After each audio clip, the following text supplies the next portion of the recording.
Good morning mga kaaloy.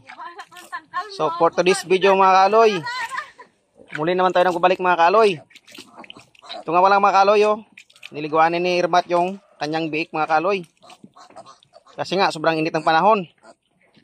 Tsaka ayaw na magpadidi ng kanyang nanay mga kaaloy. Yan. Mga kaaloy, yun ang ano niya mga kaaloy oh. Yan ang inahin mga kaaloy na ayaw magpadidi ng kanyang anak mga kaaloy. Yan. Ito na mga kaaloy na paligo na. Tatlo pa lang. Ayan oh. Ito mga kaaloy. Yan. Oh. Update lang natin to mga biik ni nanay mga kaaloy. Sana makasurvive sila lahat mga kaaloy. Sobrang init ng panahon ng mga kaaloy kaya yun. Pinaliguan. Ito pa mga kaaloy oh. Yung iba. Ito. Ayan pa oh. Tsaka ito. Ayan. Ito na pala mga kaaloy yung tapos na magligo mga kaaloy. Ito.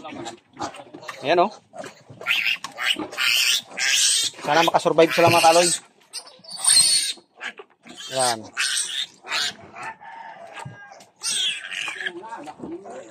Grabe talaga tiyaga ni Irmat mga kaaloy para lang mabuhay ang kanyang mga alaga na biik. Kasi sayang din naman mga kaaloy pag namatay. Malaki nang ginastos ng mga kaaloy sa pagpadidi sa gatas mga kaaloy.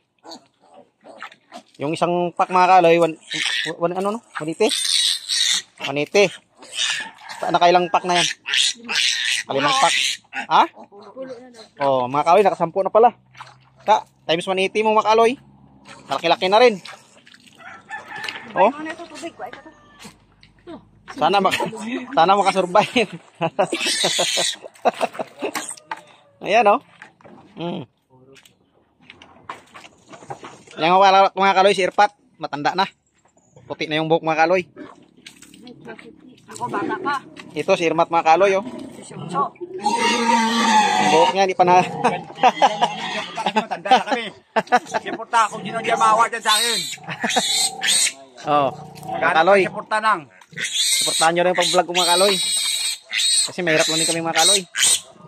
Ayan oh. Nagalaga pa ng para ano, naglapadudo pa. Kahit matanda na mga kaloy, nag-alaga pa ng baboy. Para lang makasurvive sa hirap ng buhay mga kaloy. So, kasi wala pang ulan mga kaloy. Hindi pa makatrabaho sa basakan. Ay mga kaloy, oh, press na sila mga kaloy.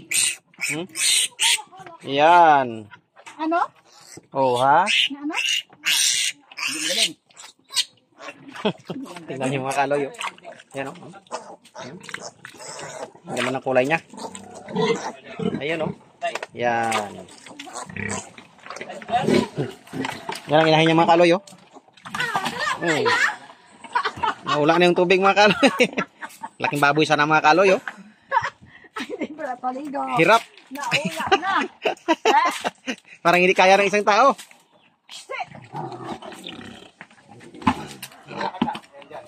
Ihigot. Hindi mo na kaya.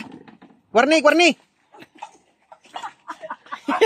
Hirap si mga kaloy mag. Yan. Tinulungan na. Dik.